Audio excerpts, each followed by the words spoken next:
the level that you've gotten yourself to, is there any like regard in your training to I don't know, stay healthy, like, because you are training every day.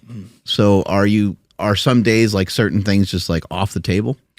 No, I treat most days like, okay, so I split my training up, right? If don't have a competition plan, it's skill development. So I do the same like length of training, but it's not as intense because I'm focused on learning and getting better.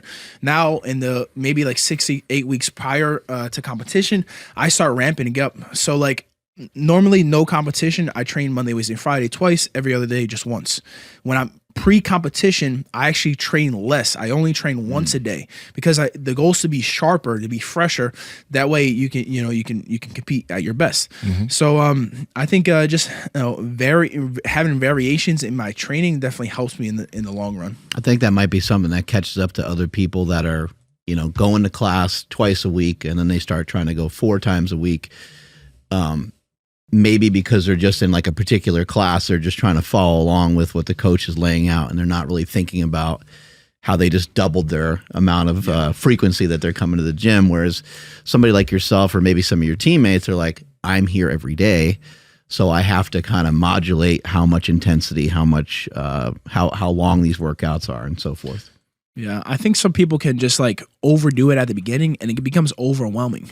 Like it's hard to go from doing nothing and then even training like a couple times a week can be a bit overwhelming. And yeah, like I was saying, like people just tend to come in, then they crush it, a bunch of classes, and then they need this huge break, and that's where you kind of start falling off. Yeah. Power Project family, if you're trying to increase your muscle mass, if you're trying to lose body fat, if you're trying to stick to your nutrition plan, if you're trying to get fit, pretty much if there's anything you're trying to do for your health, we know that sleep is the biggest determining factor to help you get from point A to point B. That's why we've been sleeping on 8 Sleep mattresses for probably more than 2 years now. And the main reason is the technology behind the Pod Pro. Now, the Pod Pro is like the Tesla of beds. It will change its temperature based off of how you're sleeping during the night. And if you have a partner that's sleeping on the other side, they could have their own temperature settings. We all sleep hot here, and I used to wake up in a puddle of my own sweat. Gross. That doesn't happen anymore because of the 8 Sleep mattress, and I've been getting the best sleep of my life. Now, if you don't want to replace your mattress, you can just get the Pod Pro cover, and you can put that over your current mattress to get all the benefits of 8 Sleep. But if you also need to replace your old nasty mattress, you can get the Pod Pro cover and the 8 Sleep mattress. Andrew, how can they get it? Yes, you guys got to head over to 8sleep.com/powerproject, and you guys will automatically receive $150 off of your order. Again, 8sleep.com/powerproject. Links to them down in the description as well as the podcast show notes. Absolutely. How do you coach people to kind of ramp up their training? When I started, it was like once a week, and then it went to 3 times a week, and then that 4 times a week is when I was like, damn, I'm starting to feel it, and then sure enough, I was out for a month because my back and my ribs were kind of killing me. And not all of us are necessarily competing, but like we also have like jobs and families and stuff, so we can't do it at random times of the day. So how do you recommend people ramp up the training? Yeah, so if you're like, if you're a hobbyist, I would just say find what you can do consistently.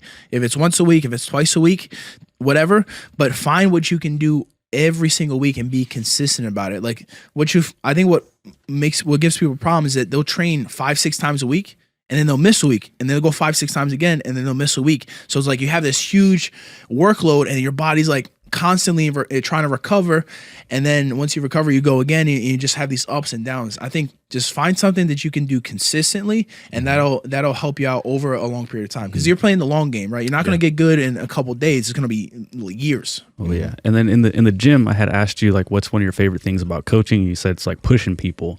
What are some ways that you're able to like push some of the newer athletes?